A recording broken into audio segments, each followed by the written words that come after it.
Bien-aimés dans le Seigneur, c'est encore bonne année chez vous, bonne année chez nous, bonne année à toute l'Église chrétienne, bonne année, encore bonne année. Ma prière est la même, que l'année 2024 nous apporte joie et consolation, réussite et succès, bonheur et grâce. Selon qu'il est écrit, la grâce et le bonheur m'accompagneront tous les jours de ma vie.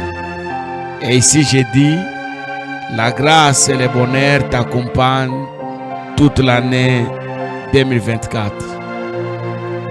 Nous avons déjà beaucoup enseigné sur la prière. Beaucoup sur la prière. Mais aujourd'hui, j'aimerais qu'on dise pourquoi devons-nous prier. C'est le sous-thème d'aujourd'hui. Pourquoi devons-nous prier? Je l'ai dit à l'église, je l'ai dit aussi ici. Jésus, toute sa vie, c'était la prière. Écoutez ceci. Avant d'entrer dans son ministère, Jésus a prié. 40 jours, 40 nuits. Matthieu 4. C'est même dans la prière qu'il a été tenté. Il termine la prière, il grandit, il veut commencer le ministère. Quand bien même lui-même il était le ministère, Luc chapitre 4, la Bible dit, l'Esprit l'amena au désert et il pria. Jésus termine le ministère, il veut faire le rapport à son Père. Il est à la croix, il prie encore, Seigneur, entre tes mains, je remets mon esprit. Il fait beaucoup de choses, il dit beaucoup de choses. Il dit tout ce dont il m'a donné, je les ai gardés, sauf l'enfant de la perdition.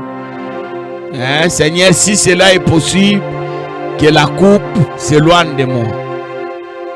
Mais pendant qu'il était dans le ministère, la Bible dit, c'est le texte qu'on va lire tout de suite.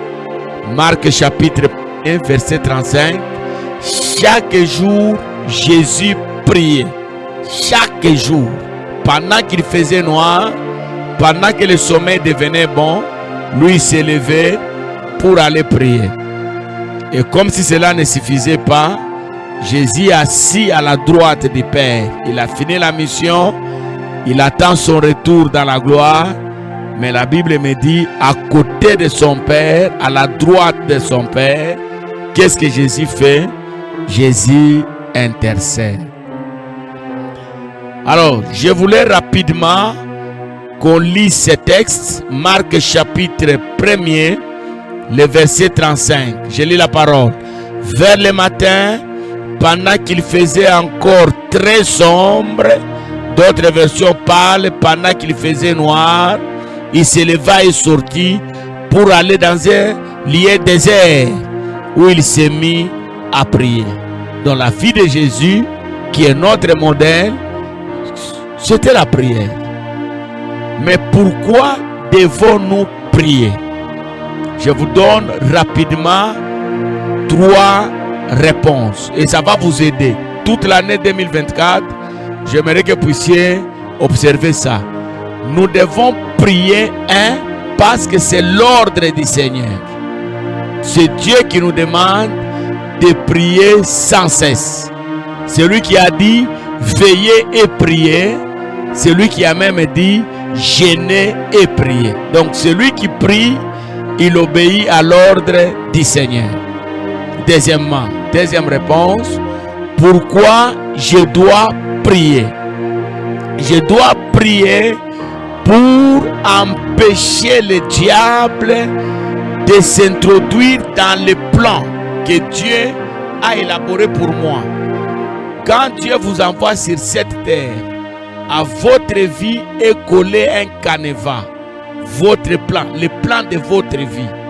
Et Dieu travaille avec vous pour que ce plan s'accomplisse. Pendant que Dieu travaille pour l'accomplissement du plan, le diable travaille pour empêcher que ce plan-là ne s'accomplisse. Alors pour contrer le diable chaque jour à ne pas s'introduire dans votre relation avec Dieu, il faut prier. Troisièmement, pourquoi je dois prier. Pourquoi je dois prier? Je dois prier pour garder ma relation avec le Seigneur. Parce que notre relation avec le Seigneur s'exprime aussi par la prière et par la méditation de la parole. Voilà, c'est soit les 3 petites réponses que je vous donne, mais il y en a beaucoup de réponses. Je crois la semaine qui vient, nous allons commencer à donner les fonctions essentielles.